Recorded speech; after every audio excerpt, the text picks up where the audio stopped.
Halo, halo, apa kabar Anda semua? Assalamualaikum warahmatullahi wabarakatuh. Semoga selalu dalam keadaan sehat walafiat. Kita ketemu lagi bersama saya, Herzbun Arif. Dan saya Gebeta senang sekali menjumpai Anda pada sudah tiba-tiba udah hari Rabu aja Hari ya Mas. Rabu ya, hari Rabu. Tapi tetap kemarin ada peristiwa yang cukup menarik, saya kira ya. Pak Jokowi akhirnya hadir juga dalam Mhm. Rakernas ketiga PDIP karena kemarin itu jadi spekulasi apakah Pak Joko Widodo itu akan hadir atau tidak dalam Rakernas itu Mhm. meskipun Hasto memastikan akan hadir karena kan belakangan ini muncul spekulasi yang sangat kuat bahwa Pak Ibu Megawati dan Pak Joko Widodo ini hubungannya tidak cukup harmonis lah gitu dan analisis dalam negeri banyak menyampaikan itu sampai bahkan media asing yang kita sebut kemarin ya Straits Time membuat Mhm. tulisan itu dan mengaku dapat sumber resmi juga dan itu yang coba dibantah bolak-balik itu ya oleh PDIP kemana-mana Ya. tetap dibantah. Nah itu kemarin kita kita akan bahas soal itu ya. Apa Mhm. artinya Mhm. kehadiran Pak Jokowi kemarin di Rakernas PDIP dan mengapa tidak seperti biasanya Ibu Megawati kali ini tidak terlalu mendominasi Mhm. dan dalam tanda kutip membuli Pak Jokowi gitu ya. Mhm. Ini kan Mhm. ini menarik sekali Mbak kita bahas itu. Iya. Mhm. Iya Mas Ersu, dan ada juga yang lainnya pada acara Rakernas tersebut ketika melakukan jumpa pers dengan wartawan kan kemudian ada pertanyaan mengenai apa yang terjadi pada Pak Prabowo belakangan ini, yaitu sebenarnya terjadi pada hari Sabtu yang lalu ya, tapi masih santer untuk dibahas sekarang, yaitu mengenai penolakan proposal Pak Prabowo untuk perdamaian antara Rusia dengan Ukraina. Nah, Pak Prabowo sendiri baru saja bertemu juga dengan Duta Besar Ukraina untuk Indonesia, begitu ya, untuk mengklarifikasi secara keseluruhan, begitu. Nah, ternyata Pak Jokowi mengatakan bahwa itu adalah inisiatif dari Pak Prabowo sendiri, begitu. Jadi Ya, ya, ya, mungkin ya. dalam hal ini untuk menggantikan kalimat bahwa Pak Jokowi tidak mengetahui itu, begitu. Nah, ini Ya. rasanya juga menarik untuk Dan dibicarakan. menarik juga dalam rapat kerja dengan Komisi 1 Menteri Luar Negeri juga ketika ditanya apakah itu Ditanya. adalah Mhm. kebijakan dari kebijakan luar negeri kita. Nah, Mhm. ngeles tuh Menteri Luar Negerinya mintakan kan Pak Prabowo juga partner dari Komisi 1 silakan tanya pada Pak Prabowo. Langsung, Jadi ini iya. betul kalau begitu ya kan biasanya Mhm. begini ini berkaitan ini mestinya Kementerian Luar Negeri yang mengkomunikasikannya bukan Kementerian Mhm. Pertahanan gitu ya. Tapi Mhm. mungkin karena forumnya kemarin Kementerian Pertahanan dan menyampaikan soal itu, Pak Prabowo yang menyampaikan. Memang kemudian yang menjadi rame itu di dunia internasional juga mendapat sorotan karena Mhm. ada kesan nggak salah kalau Menteri Pertahanan Ukraine menyatakan ini kayaknya bukan pemikiran Indonesia deh, ini pemikiran Rusia gitu ya, terutama berkaitan dengan referendum kan yang kemarin banyak disoroti ya Pak ya. Oke, Betul. dua topik itu saya kira kita jadi bahasan kita kali ini kita bagaimana kita membaca berita di balik beritanya. Mhm. Mari pagi Mhm. kita mulai dari hubungan antara Presiden Joko Widodo dengan Pak Ibu Mega ya. Saya kira ya pasti itu yang paling menarik saat ini ya. Iya, iya, iya, betul sekali Mas Hersu. Jadi kita kan belakangan melihat betapa sepertinya memiliki visi sendiri begitu ya, memiliki visi masing-masing antara Ibu Mega begitu dengan Pak Ganjar dan juga dengan Pak Prabowo, yaitu seperti dia main dua kaki dengan maaf, dengan Pak Jokowi, di mana Pak Jokowi seolah-olah memainkan dua kaki begitu, yaitu tetap secara ini kelihatan begitu bahwa dia juga mendukung Pak Prabowo begitu. Nah, ini yang kemudian dikatakan sebagai cawe-cawe begitu kan Mas Herssu juga, bahwa dan ada apa, pada acara DPD kalau tidak salah itu ya, DPD yang DPD Jakarta, dan kemudian dari Pak Hasto Kristianto mengatakan bahwa cawe-cawenya Pak Jokowi itu adalah demi bangsa dan negara begitu, demi masa depan begitu. Dengan alasan bahwa kalau Pak Jokowi mendukung Ganjar begitu, Ganjar itu kan sudah jelas bahwa dia mengatakan bahwa akan mendukung IKN misalnya, dan juga akan mendukung program-program Pak Jokowi yang lain. Nah, itulah yang kemudian membuat mungkin kalau kalau saya menangkap kesan seolah-olah Pak Jokowi akan cawe-cawe tapi kepada yang lain begitu ya. Karena kalau kalau Ganjar ini sudah sesuai dengan kemauan Pak Jokowi, bahwa yang melanjutkan Pak Jokowi nanti adalah orang yang memang satu visi misi dengan Pak Jokowi begitu, akan melanjutkan program-program Pak Jokowi. Sementara kalau yang lain begitu taruhlah apalagi yang paling yang selama ini menjadi oposan gitu ya dari pihak Anies Baswedan, ini dia dikhawatirkan bahwa tidak akan melanjutkan program Pak Jokowi. Sementara kalau Pak Prabowo sendiri sebetulnya kan sudah mengatakan bahwa dia setuju IKN dan kemudian akan melanjutkan program-program Pak Jokowi, dan kemudian juga Pak Prabowo selalu mengatakan bahwa Pak Jokowi bekerja keras begitu dan program Pak Jokowi itu sangat-sangat signifikan dan Presiden sebagainya terbaik, salah gitu. satu presiden terbaik, begitu ya. Iya, iya, betul seperti itu. Jadi sepertinya agak aman nih kalau kalau Pak Prabowo begitu. Nah, cawe-cawe ini selalu dikonotasikan kan kepada tim Anies begitu, tapi tidak kepada kepada yang lain. Nah, sementara saat ini PDIP sendiri juga sepertinya sudah mulai lunak gitu ya Mas Irsu kepada Lunak, lunak. kepada Pak Jokowi begitu, yang tadinya seperti kata Mas Hersu misalnya ada pertemuan dengan Ibu Mega di sebuah forum seperti itu. Bu Mega selalu kita menantikan apa ya ucapan-ucapan Bu Mega ini akan menjadi viral begitu mengenai Pak Jokowi begitu. Tapi ternyata pada Rakernas kemarin kita tidak mendapati itu begitu. Ya, Malah ya, justru ya. seperti merangkul gitu, semuanya sikapnya adalah merangkul, memuji Pak Jokowi begitu. Dari gestur-gestur tubuhnya juga terlihat sangat-sangat hangat kepada Pak Jokowi. Ya, jadi saya sih cuma bisa menyimpulkan satu hal, bahwa Mhm. PDIP menyadari bahwa Ganjar ini tanpa dukungan dari Presiden Joko Widodo akan kalah. Itu Mhm. kira gitu ya. Mhm. Meskipun Iya. kita selalu sekali lagi kita tidak percaya dengan hasil-hasil publikasi survei, karena Mhm. antara satu lembaga survei dengan lembaga survei lainnya aja berbeda-beda begitu ya. Mhm. Mhm. Karena kita tahu ada beberapa lembaga survei seperti MSRC, Carta Politika selalu Mhm. memenangkan Ganjar Pranowo kan. Tapi pada Betul. saat yang bersamaan itu misalnya LSI atau indikator itu sekarang sudah Mhm. memenangkan Pak Prabowo kan gitu. Siapa Mhm. yang bohong? Ya salah satu di antara mereka pasti ada yang bohong. Atau dua-duanya kita nggak tahu siapa yang bohong kan. Kan bagaimana mungkin dalam satu survei dalam waktu yang bersamaan hasilnya Mhm. bisa bisa berbeda semacam itu kan Mhm. gitu ya. Karena ini Mhm. kan survei ini metode ilmiah kan Iya, sebenarnya ya. betul. Kalau kemudian Mhm. metodologinya benar, cara pengambilan sampelnya benar, dan kemudian pengolahannya juga Mhm. quality controlnya benar, pasti Mhm. hasilnya akan berbeda kan Iya. begitu ya. Mhm. Nah, apa artinya sebenarnya kembali lagi saya tapi sampai pada satu kesimpulan yang sama bahwa ya memang Ganjar itu tidak akan menang kalau kalau tanpa ada cawe-cawe dari Pak Mhm. Mhm. Presiden Jokowi, karena itu makanya kemudian kelihatan sekali kesadaran itu muncul dari PDIP, dan kemudian wah ini bahaya kalau kemudian terus hubungan dengan Presiden Joko Widodo ini renggang, dan kemudian Prabowo terus merangkul terus eh, Mhm. Pak Joko Widodo, dan bahkan sampai berusaha agar menjadikan Gibran sebagai calon wakil presidennya, itu bahaya buat Mhm. buat PDIP, dan target hat-trick mereka itu tidak akan terpenuhi. Kan mereka berharap bahwa Pilpres 2024 ini akan jadi hat-trick begitu ya, menang Betul. itu lagi dan Mhm. mendapat dapat presiden lagi. Dan Mhm. kemudian rupanya PDIP, nah ini PDIP nggak belajar Mhm. pengalaman masa lalu ya, bahwa dulu kan Ibu Megawati itu kan dalam tanda kutip juga dikerjai oleh lembaga survei dengan Iya. Mhm. ketika Mhm. tiketnya berusaha diambil oleh Pak Joko Widodo waktu itu ya, kan kan kan Bu Mhm. Megawati juga digerilya dengan lembaga survei bahwa elektabilitasnya naik dan sebagainya. Saya pikir Mhm. PDIP juga dan Ibu Megawati tahu pada waktu Ganjar ini beliau juga kelihatannya berhasil juga dikerjai oleh lembaga survei, sehingga memutuskan akhirnya mengambil alih Ganjar dari tangannya dari Presiden Joko Widodo kan gitu ya. Tapi Mhm. kan ternyata begitu diambil alih oleh PDIP ya zong ini ya kan. Dan ini yang saya kira makanya kemudian kita lihat kok tadi Anda sebut sikapnya Ibu Megawati berubah ya, tidak Mhm. seperti Mhm. biasanya kan. Kan Mhm. biasanya sering ya apa ya, kalau sebutnya membuli, sebenarnya mungkin bukan maksudnya membuli, tapi yang nganggap bahwa ya kamu itu petugas partai, kamu itu junior anak saya kan gitu. Jadi kalau Iya. namanya ibu kepada anaknya ya seenaknya kalau mau negor. Begitu juga pada seorang ketua umum partai kepada petugas partai, saya seenaknya saja bisa negor kan gitu ya Mbak ya.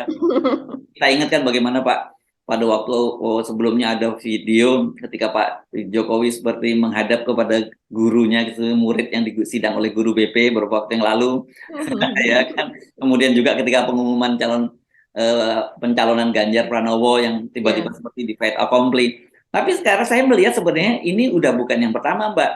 Saya melihat Mhm. tanda-tanda melunaknya sikap PDIP Mhm. itu Mhm. ketika Gibran dipanggil oleh Oh Hasto iya. Kristianto dan Pak Iya. Komarudin Watubun kan. Siapapun Mhm. yang tahu kalau yang menghadapi sekjen dan kemudian Pak Komarudin Watubun itu Watubun ya, itu kan Mhm. ketua Mahkamah Partai, itu pasti ada pelanggaran. Itu kan gitu. Mhm. Kita ingat ya, Mhm. Ganjar Pranowo juga dipanggil oleh mereka berdua itu pelanggaran kena teguran. Pak Efek Rudi, Ketua DPC Solo juga pada waktu dipanggil itu pelanggaran. Dan itu Mhm. berkaitan pada waktu itu soal pencapresan. Kan lagi-lagi Mhm. begitu ya, dan PDIP ini kan sikapnya jelas bahwa pencapresan itu adalah hak prerogatif dari Ibu Ketua Umum, Ibu Megawati. Mhm. Jadi ketika Ganjar ngomong bahwa dia siap jadi calon presiden dan pada waktu itu belum ada keputusan, itu pelanggaran.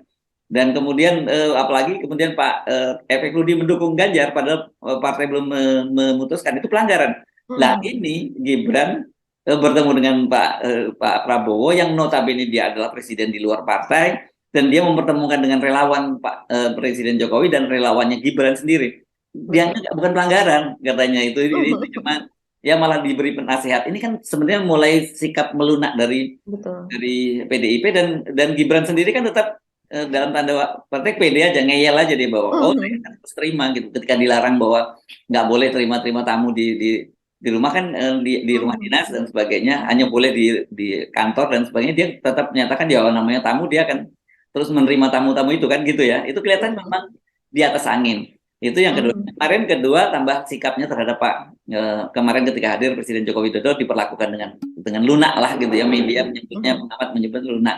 Dan yang paling mencolok juga Mhm. tiba-tiba ini kalau kemarin sebelumnya soal Gibran, soal Kaisang. Kaisang Mhm. kan sudah jelas katanya ya itu kan sebelumnya harus harus jadi kader partai dulu kalau Mhm. kalau mau jadi dan dilarang kalau nyalon dari ya apa dari partai lain karena kan yang mencalonkan Kaisang jadi wali kota di Depok itu PSI kan. Ya, Mhm. jadi kasusnya kayak sama dengan kayak Ganjar lagi kan. Nah sekarang ternyata ini artinya biasanya harusnya ditegur ini ya dan semacam Mhm. ini ya satu keluarga nggak boleh.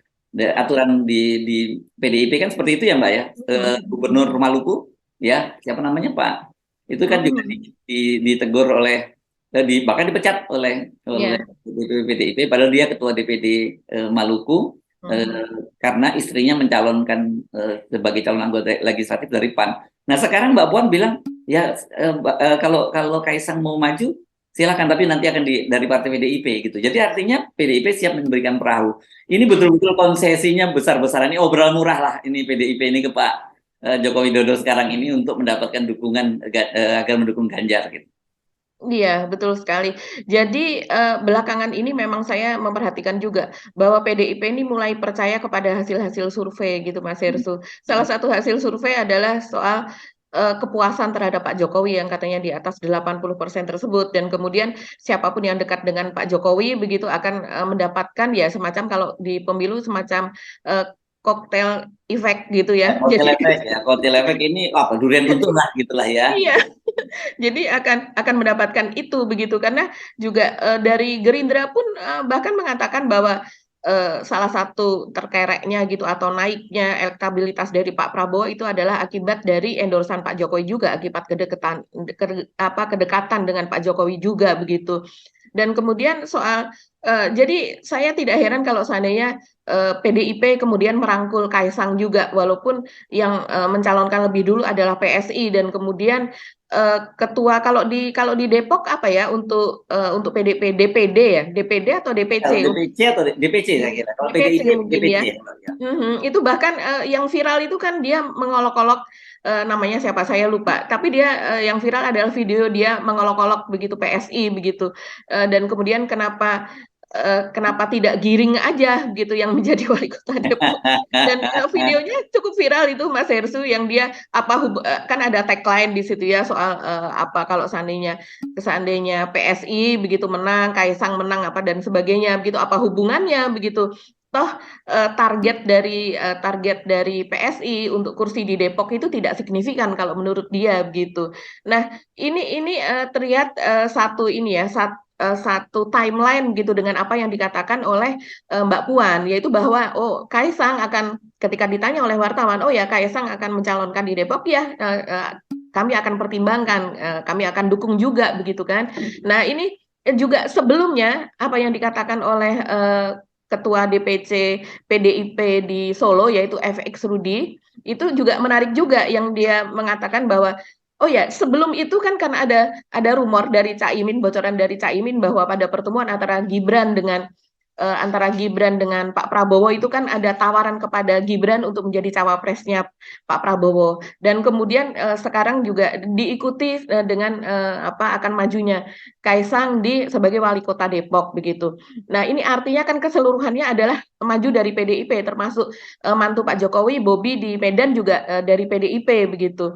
Jadi kata FX Rudi, apakah Kaisang ini sudah mandiri begitu? Apakah dia sudah tidak satu kakak setelah menikah begitu dengan eh, eh, sudah tidak satu kakak dengan Pak Jokowi begitu? Karena kalau aturan di PDIP itu memang betul-betul satu kakak. Jadi tidak hanya suami istri, kalau seandainya di dalam satu kakak atau kartu keluarga itu ada anak-anak, maka semua anak-anaknya juga harus PDIP, tidak boleh berlainan partai. Nah, itu baru bisa Kaisang misalnya masuk ke Gerindra atau masuk PSI misalnya begitu ya. Itu kalau seandainya dia sudah tidak satu kakak lagi dengan Pak Jokowi begitu.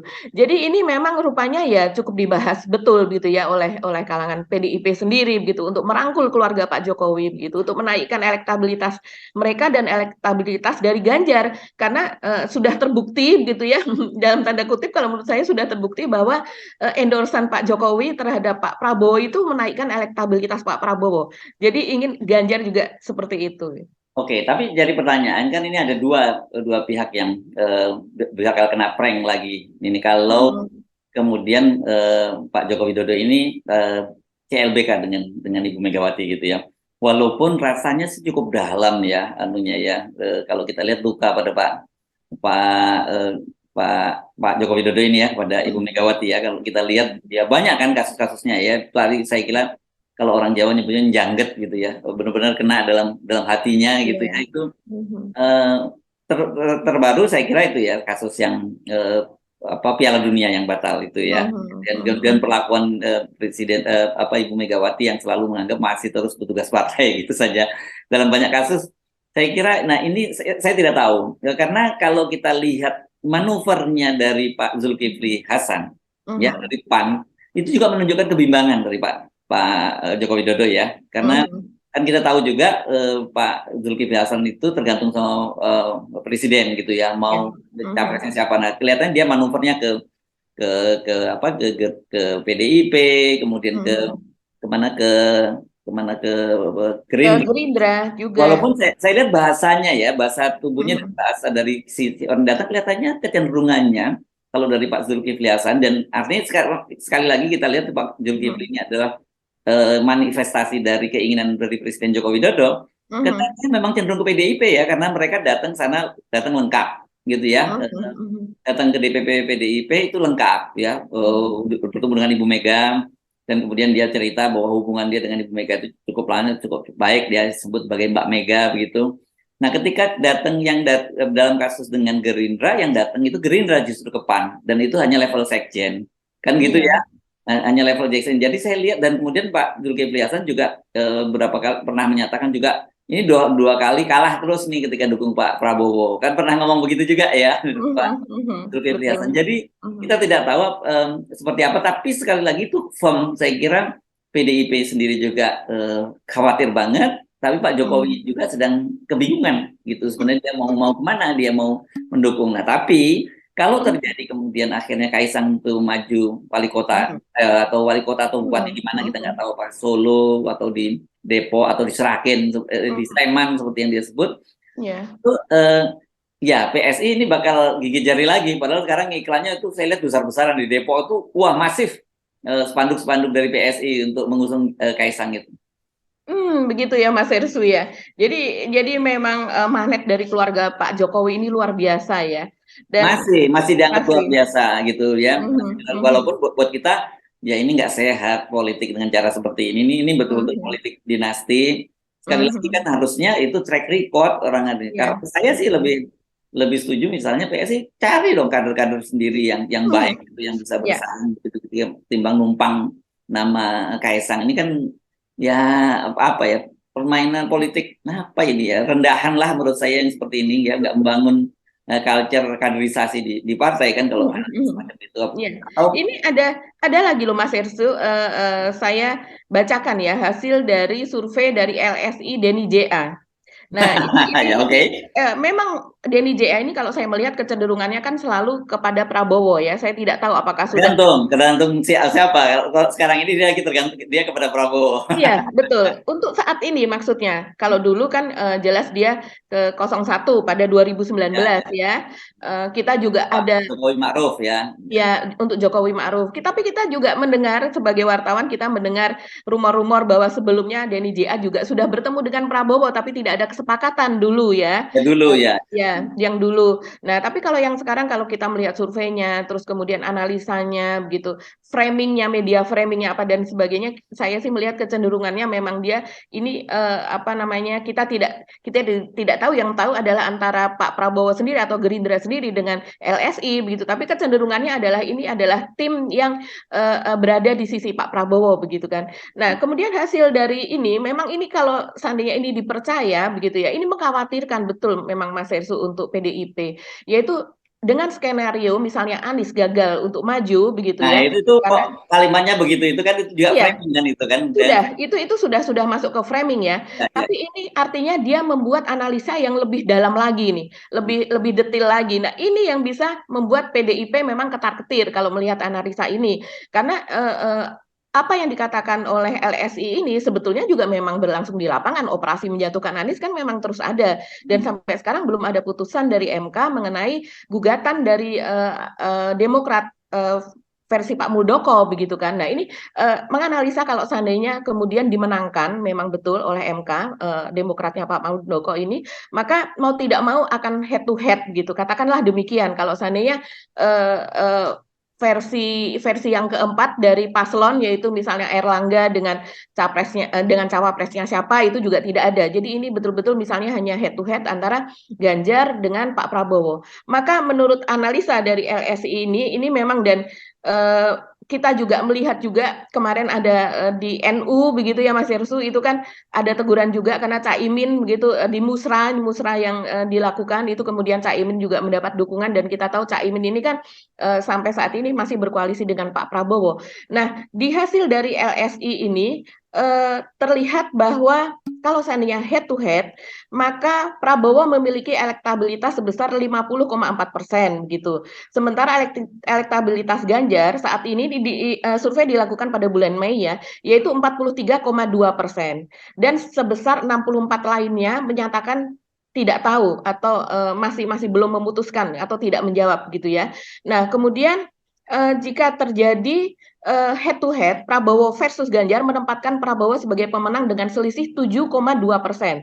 Nah, sebenarnya tidak, masih satu digit juga ya Nah, tapi perbedaannya. saran saya jangan dibacakan terus, Mbak, karena nanti Ya, kita ikut mendukung jualan orang.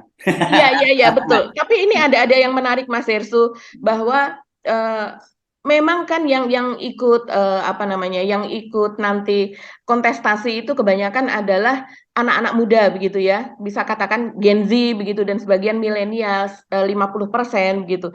Nah, ini memang seperti dugaan sebelumnya, inilah jualannya bahwa mereka itu sebagian besar mendukung kepada Prabowo. Dan juga soal pendidikan, yaitu bahwa Prabowo ini didukung oleh SD ke bawah, tapi juga D3 ke atas begitu. Sementara Aneh yang di banget. tengah-tengah ini adalah Ganjar begitu ya, itu level-level yang seperti itu. Jadi itulah yang menyebabkan, dan juga kesannya Anies tidak maju, maka sebagian besar pendukungnya sekitar 50% lebih itu akan lari kepada Prabowo, dan sementara Ganjar mungkin hanya dapat sekitar 25%. Saya rasa hasil ini turut mempengaruhi kenapa PDIP ketar-ketir begitu. Kalau seandainya ini diasumsikan taruhlah berapa persennya benar saja, itu bisa bahwa posisi Ganjar saat ini memang tidak baik-baik saja. Apalagi dari buzzernya Ganjar, taruhlah dari Adi Armando pun itu sudah menyatakan bahwa kans Ganjar untuk kalah itu memang mereka melihat ada kans Ganjar untuk kalah, dan itu disebabkan oleh PDIP sendiri, oleh sikap PDIP sendiri gitu. Ya. Nah, jadi tetapi kita mesti beri disclaimer ya bahwa Hmm. sekali lagi bahwa survei itu adalah metode ilmiah yang seharusnya ketika itu dilakukan dengan benar gitu ya, tanpa ada pesan-pesan sponsor, itu bisa jadi panduan buat kita jadi pemilih. Iya. Nah, tetapi kita tidak menafikan bahwa sebenarnya memang realitasnya Ganjar memang saya kira ya kita tahu Ganjar memang tidak punya cukup banyak elektabilitasnya sebenarnya nggak tinggi dari sisi Ganjar, karena bagaimanapun kinerjanya Ganjar kan juga tidak cukup bagus Iya. ya, di Jawa Tengah sendiri juga tidak cukup Mhm. bagus.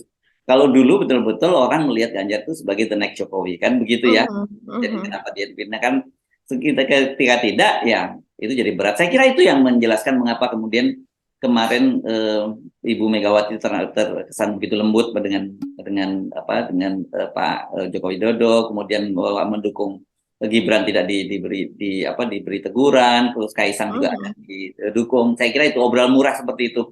Dan yang kita khawatirkan ini kemudian jadi dampaknya kan, jadi buruknya adalah kemudian PDIP menghalalkan segala macam cara kan, padahal selama ini kita selalu support, kita angkat jempol pada Ibu Megawati, orangnya sangat konstitusional kan, Iya. dalam soal perpanjangan masa jabatan, dalam penundaan pemilu, itu kita tanpa menafikan peran partai-partai lain, tapi kata kuncinya kenapa itu gagal itu adalah pada Ibu Megawati sebenarnya kan gitu ya.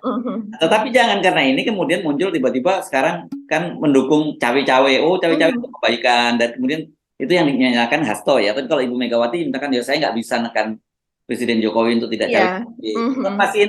masih in between yang disampaikan oleh Ibu Megawati. Kalau Hasto jelas.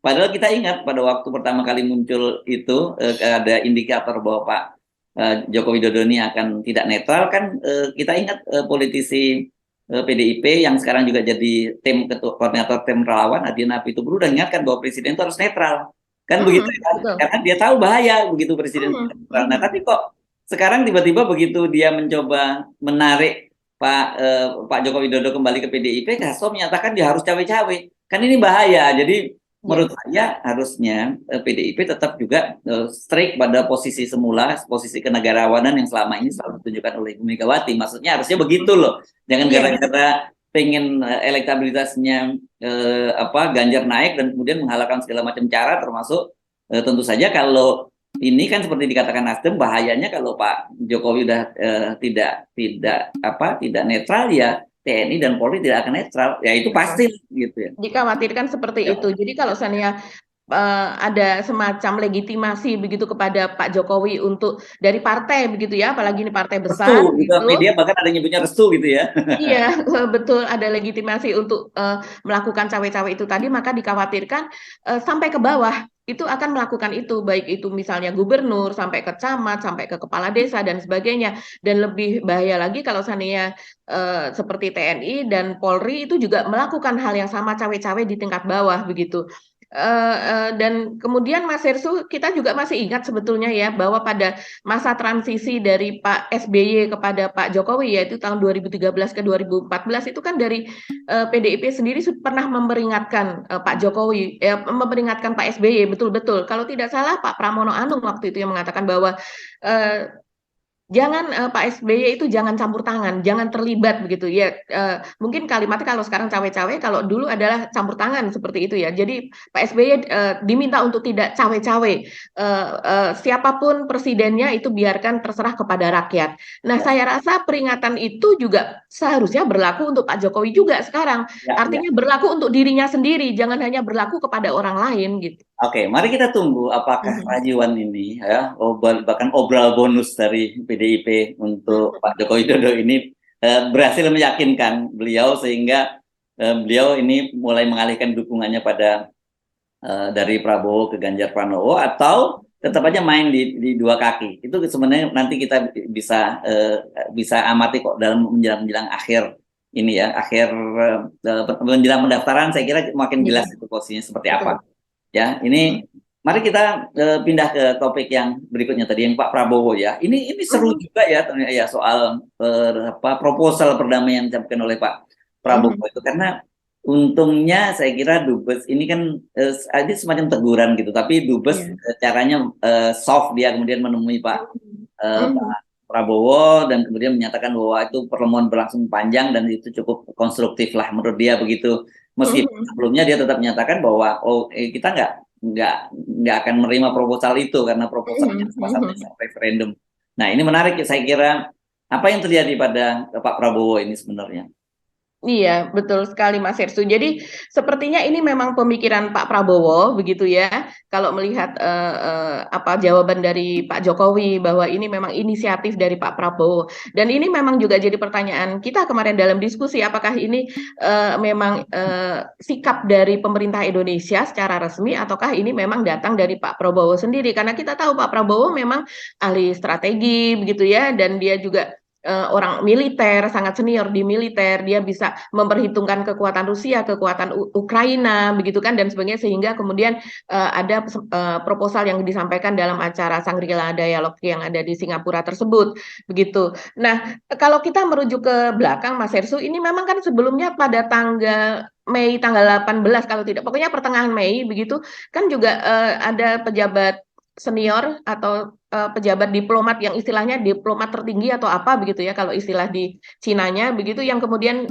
waktu itu datang ke Ukraina dan juga proposalnya ini ditolak begitu. Tapi memang kalau Pak Prabowo mungkin lebih kepada soal referendum itu ya Mas Ya, Hersu yang membuat mereka tersinggung karena ada 5 wilayah yang sekarang diinvasi itu adalah diakui oleh PBB sudah masuk ke dalam wilayah resmi begitu di bawah pemerintahan Ukraina dan ini yang kemudian mereka sama sekali tidak mau. Sementara kalau apa yang diusulkan oleh Cina itu lebih lebih dahsyat lagi sih kalau menurut saya yaitu dia ingin agar ada pembekuan konflik begitu dan kemudian juga penyerahan wilayah pasca invasi Rusia. Jadi penyerahan wilayah itu kepada Rusia pasca invasi Rusia. Jelas ini ditolak mentah-mentah. Jadi kemudian ketika ini terjadi pada hanya sekitar 2 atau hampir 3 pekan kemudian Pak Prabowo mengusulkan hal yang kurang lebih sama, maka dianggap ini memang bagian dari geng Rusia, Cina dan kemudian Indonesia kok ya, ya, ya. hampir serupa begitu ya. Nah, tapi saya rasa kalau impact-nya di dalam negeri ini merupakan sebuah apa ya Mas Hersu blunder untuk Pak Prabowo apalagi sekarang sedang memperebutkan suara Pak Jokowi dan kemudian seolah-olah kemarin dalam konferensi pers itu kan ya Pak Prabowo akan dipanggil oleh Pak Jokowi untuk menanyakan apa maksud dari itu. Ya. Ini seperti semacam tidak ada kesinkronan antara Pak Jokowi dengan Pak Prabowo. Ya, ya walaupun ya kalau impactnya kepada elektabilitas kita tahu ya pemilih kita tidak begitu aware dengan soal geopolitik global gitu ya. Iya, iya. Tapi ini lebih pada Pak Jokowi dan tapi gini loh, saya melihat kan sebenarnya kita ingatkan Pak Presiden Jokowi itu kan pada waktu itu juga mimpi dia bisa jadi juru damai gitu antara Ukraina dengan Rusia kan kita ingatkan bagaimana mereka datang Pak Jokowi Widodo datang ke sana ke Ukraine, kemudian terus juga ke Rusia dan pada waktu itu oleh buzzernya didengungkan bahwa wah kalau sukses ini Pak Joko Widodo ini bisa dapat Nobel perdamaian karena bisa mendamaikan Ukraine dan Rusia bahkan setelah nanti pensiun bisa jadi sekjen PBB kan begitu kita ingat kan pada waktu itu namanya euforia yang dibangun walaupun kita tahu sebenarnya ya nggak mungkin lah Pak Jokowi itu bisa mendamaikan Rusia dengan Ukraine. Kenapa? Karena profil negara kita ini kan di Asia saja tidak bukan lagi big brother gitu ya. Gitu kan sebenarnya negara harus yang jadi pendamai ini kan orang yang kuat-kuat bahkan kita catat ada Presiden Macron dari Perancis kemudian kanselir dari Jerman juga coba menjadi penengah juga nggak berhasil gitu. Nah tiba-tiba kenapa kok ini diulang oleh Pak Prabowo begitu dan yang saya kira saya sepakat dengan tadi yang saya amati yang jadi persoalan soal referendum tadi ada 5 wilayah saya lupa namanya itu ada Crimea, Donetsk, Luhansk apalagi ada dua wilayah itu ya Mbak ya. Iya, betul, nah orang kemarin tanya nanti kalau suatu saat tiba-tiba kita tentu tidak ingin terjadi konflik kita atau sekarang kan sudah terjadi konflik dengan di Papua gitu dengan OPM gitu walaupun namanya KKB terus datang negara lain, misalnya negara seperti Fiji gitu ya, datang ke kita, kita usulkan proposal perdamaian dengan Papua Merdeka dan itu di referendum. Ya pasti ditolak mentah-mentah dan memang siapa lu datang-datang kan kira-kira gitu ya.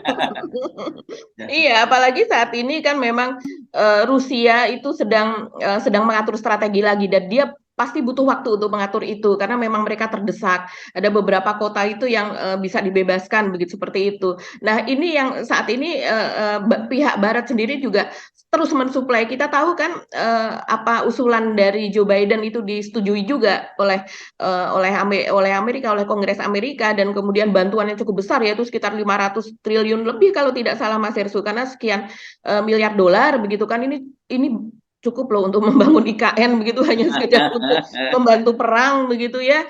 Jadi memang mereka optimis sekali seperti itu begitu, walaupun kita tahu bahwa Rusia ini bisa tiba-tiba menyerang lagi begitu kan, dengan apa yang mereka, tapi pihak Ukraina tidak mau ada waktu konsolidasi, istilahnya lah itu. Sementara kalau dari usulan Pak Prabowo ini menarik mundur 15 km dari zona perang, terus kemudian ada dijaga oleh PBB karena sebagai kawasan demilitarisasi. Nah, itu memberikan kesempatan kepada Rusia untuk melakukan konsolidasi lagi, menyusun strategi lagi, dan kemudian mereka nggak peduli akan melakukan invasi lagi begitu. Belum tentu akan menghormati kesepakatan itu. Nah, itu yang dikhawatirkan. Jadi wajar kalau apa yang diusulkan oleh Pak Prabowo itu kemudian ditolak begitu. Hanya saja sekarang ini akan bisa digoreng begitu untuk Ya, menurunkan Pak Prabowo di dalam negeri gitu ya. di luar negeri saya kira ya dampaknya yang akan Mhm. yang terasa itu di luar negeri. Kalau di dalam negeri sekali lagi karena orang kita kan nggak peduli yang begitu-begituan ya.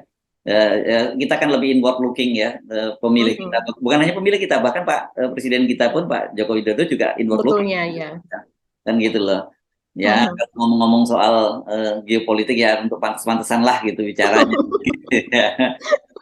Iya ya, untuk menaikkan ini Mas Hersu, level lah ya. Nah, Apa menaikkan ya? level. Tapi Mhm. faktanya kan kita tahu bahwa 5 kali sidang umum PBB saja Presiden Jokowi tidak pernah hadir kan. Dari situ saja kita sudah tahu sebenarnya, oh kecenderungan beliau memang lebih pada politik domestik kan begitu ya. Dan itu dibenarkan Mhm. oleh KSP pada waktu itu, yang ketika ditanya kenapa kok Presiden Joko Widodo nggak pernah pergi ke sidang umum PBB, padahal itu kan forum besar yang seharusnya bisa dimanfaatkan oleh seorang presiden untuk bertemu dengan kepala-kepala negara dan kepala pemerintahan yang lain. Tapi pada waktu itu Mhm. kan banyak sekali persoalan di dalam negeri yang masih harus ditangani oleh Ya. beliau. Mhm. Itu jawabannya pada waktu itu.